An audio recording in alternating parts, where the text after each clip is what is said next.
Доброе утро. Честно, я не понимаю, ринопастика это больно или нет, потому что местами мне очень хорошо.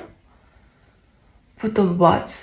Сейчас прям я проснулась, у меня прям нос болит. Мне нужно для этого сейчас покушать, чтобы я могла не на голодный желудок, а на полный кетонал выпить. Кетонал очень хорошо помогает. Главное замечание. Очень сильно хочется вот так спать. Но я много раз проснулась в таком положении. На самом деле есть можно все, кроме вот этих жестких палей. Там бургер, не бургер. Вы сами не сможете вот так есть. Сегодня 4-й день. Я сегодня очень сильно надеюсь, что отеки идут. Потому что все время обрабатывать, все время мазаться всяким. Ой, бля. А что это? Девочки, по секрету скажу.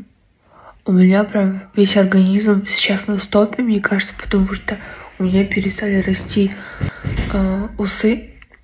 Плюс еще должны были прийти месячные, они тоже не пришли. Как будто организм такой, что-то не то, мы чуть позже придем. Давай, пока. Кстати, мне сказали, что форма типа бровей изменилась, как будто после операции. На самом деле нет, я их отращиваю. Если вы хотите отрастить волосы, то обязательно сделайте ринопастику, потому что вы не будете их ущипывать. И вот они вот так примерно растут. Зато классно, через месяц я их уберу, как я хочу. Они прям жестко растут. Вот. Ой, мне нельзя выходить на улицу, но у меня тут посылка, оказывается, от клиники. Привет. Ой, здравствуйте! Как дела? Хорошо? Такое, да? Как классно! О, вот бокс клиника! Давайте. Как Помогу. классно! Как приятно! Что, как твои дела? Нормально, посмотрите! Все, потом уйдет. Здесь есть лимфоток, она отсюда уйдет. А вот это вот... А это синяки, она бывает всегда. Ну вот синяки, они сейчас уходят, да, уже или как? Да, уйдут.